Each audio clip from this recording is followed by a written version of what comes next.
إنا لله إنا إليه راجعون. From those around I hear a cry,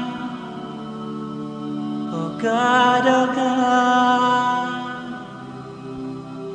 my eyes are blind. We make sure that it's basically three sheets or three bed sheets. All right. So Sheikh Suleiman, please come and assist us. Sheikh, someone might be wondering why very clean white it's going to the dust. Yeah. Of course, Sayyidina Abu Bakr Siddiq radiallahu anhu says that a new piece of cloth deserves a live human being than a dead human being. Yeah. So that's why we take just a simple, cheap material, because what matters is your a'mal, your deeds. Okay, we remove the bed sheet. Okay, we place the topmost on top while we remove slowly. So now we remove this one? Yeah. Okay. But make sure you've covered the aura and the private part of the dead person. Yeah, make sure you've covered. Okay, just take the other one, and every time we do, we remove it from the legs. Yeah. Okay. Very good. Then now we have covered the topmost with the rida. Okay. Then the second shroud, the second piece, we take it right to left.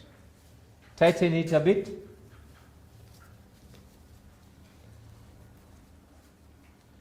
Tighten it a bit. Sheikh, how long does it take for someone to learn this practice? It depends, it's case by case, but just once, twice, thrice, you do it practically, you get it. Okay.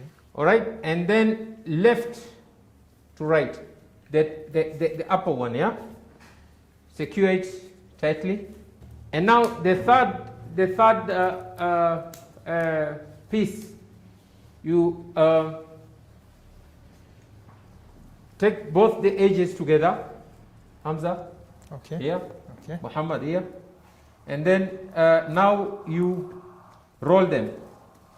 Roll it together. So Just roll. the person is wrapped from head to toe. Yes.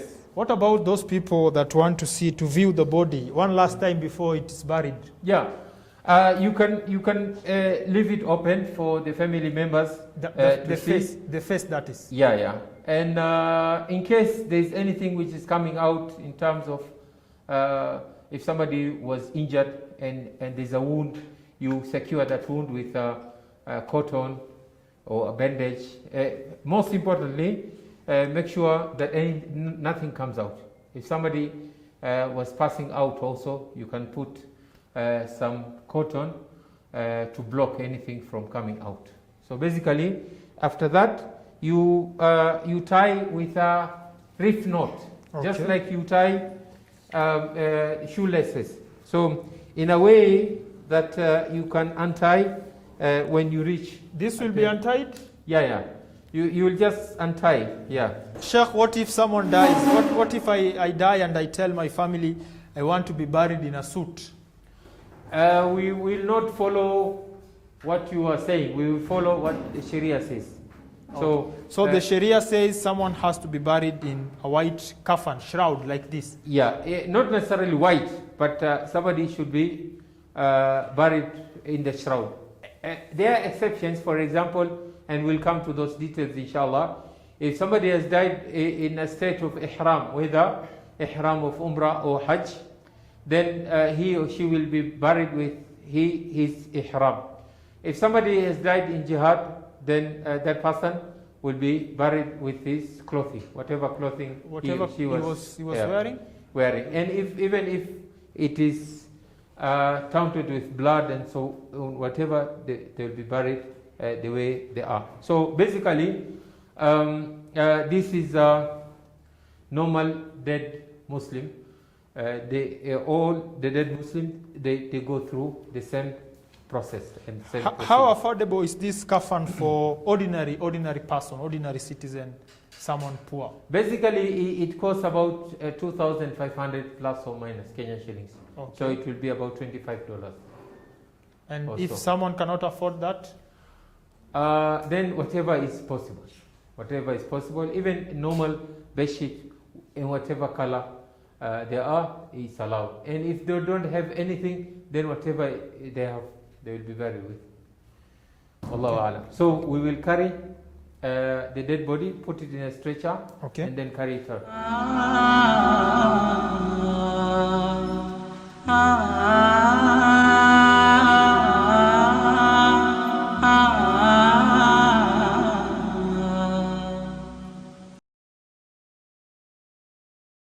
We are coming to the third phase, where we pray for the dead person.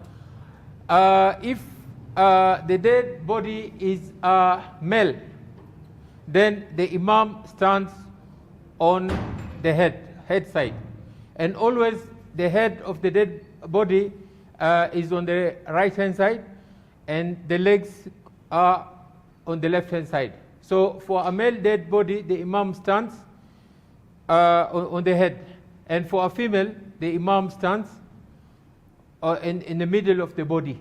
All right, that is basically one of the differences. If there are more than one janaza made up of children, male, female, and so on and so forth, just like the normal prayers, after the imam, they are adult men, then the children, and then the ladies. So for janaza, it is the opposite. All right. So instead of starting with, it starts with male, children, ladies. So it will be ladies, children, and then men. All right. So since the dead body is a male, the imam will start or will stand on the head side of the dead body, and Salat al-Janaza has 4 takbirat. The first, after the first takbirat, the takbirat al-ihram, everybody will recite Surah al-Fatiha. Alhamdulillah Rabbil Alameen, Ar-Rahman Ar-Rahim, Maliki Yawmiddin, Iyaka na'budu wa Iyaka nasta'in, up to the end. And then the second takbir, and nobody, it's a silent salah where the imam does not recite loudly. So, and then the second takbir is salatu ala nabi, just like the normal salatu ala nabi in at-tahiyatu or in tashahud. Allahumma salli ala Muhammadin wa ala ali Muhammad kama sallaita ala Ibrahim wa ala ali Ibrahim innaka Hamidum Majid. Allahumma barik ala Muhammadin wa ala ali Muhammad kama barakta ala Ibrahim wa ala ali Ibrahim innaka Hamidum Majid. In the different narrations. And then the third takbirah, you pray for the dead. And there are a number of dua which were narrated by the Prophet sallallahu alaihi wasallam on that. Allahumma ighfir li hayyina wa mayyitina wa hadirina wa ghaibina wa kabirina saghirina wa dhakarina wa unthana. Or if the dead person is a male, then you say Allahumma ighfir lahu warhamhu wa afihi wa'fu. If it's a female, Allahumma ighfir laha warhamha. If there are many, then Allahumma ighfir lahum warhamhu, and so on and so forth. So we will start doing the janaza prayers, and it is highly preferred and recommended that the saf, the lines are in odd number, in witr. So either 1, or instead of 2, you have 3 lines, and then 5, and then 7, and so on and so forth. All right. So in that different narrations, you can either raise your hands in both in all the takbirah, or the other ulama, they say you raise your hand only in the first takbirat al-ihram, and then the rest you just say Allahu Akbar without raising the hands. Any of the two, it's allowable. Istaw. Allahu Akbar.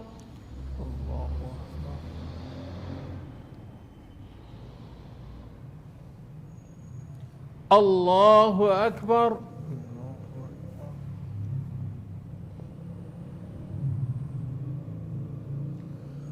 Allahu Akbar.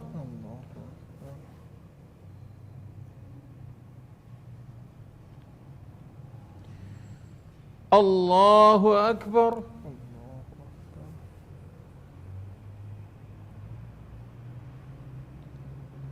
Assalamu alaikum wa rahmatullah. From those around, I hear a cry. Oh God, my eyes are blind. This is the final destination. So, dear brothers and sisters in Iman, how do we dig our grave? Rasul sallallahu alayhi wasallam taught the Sahabas in the battle of Uhud. He said, "Ahfiruhu."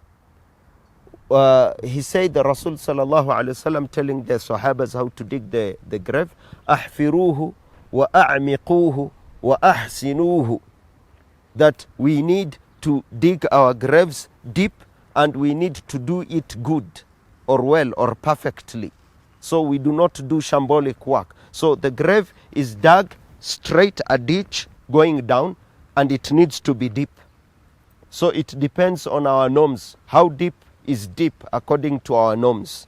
For some people 6 feet, 7 feet, 10 feet, and whatever. أَعْمِقُوهُ. Make it deep. That is what the Prophet ﷺ said. And then he said, وَأَحْسِنُوهُ. And make it nice, make it good. Your work needs to be neat. Those around, I hear a cry. Oh God, my eyes So are there are two types of graves.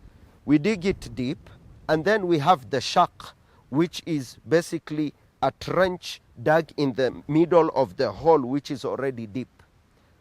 That is one type of the grave. The other type, we have the hole, and then at the side of the hole facing the qibla, we dig it rectangular.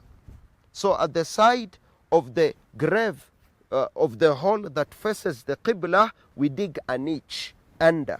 So it becomes like a hole and then a niche. So brothers and sisters in Iman, once we've already buried the dead, we need to make sure that the height of the grave is of this span. This span. It shouldn't be bigger than that. And Rasul sallallahu alayhi wasallam told Ali bin Abi Talib radiyallahu anhu, when you see a grave, do not leave a grave that is higher than the span of the palm, illa sawaita. Na'am, wala mushrifan, yani mushrifan to this size of the span of my palm of the hand. So basically, this is how high that grave should be.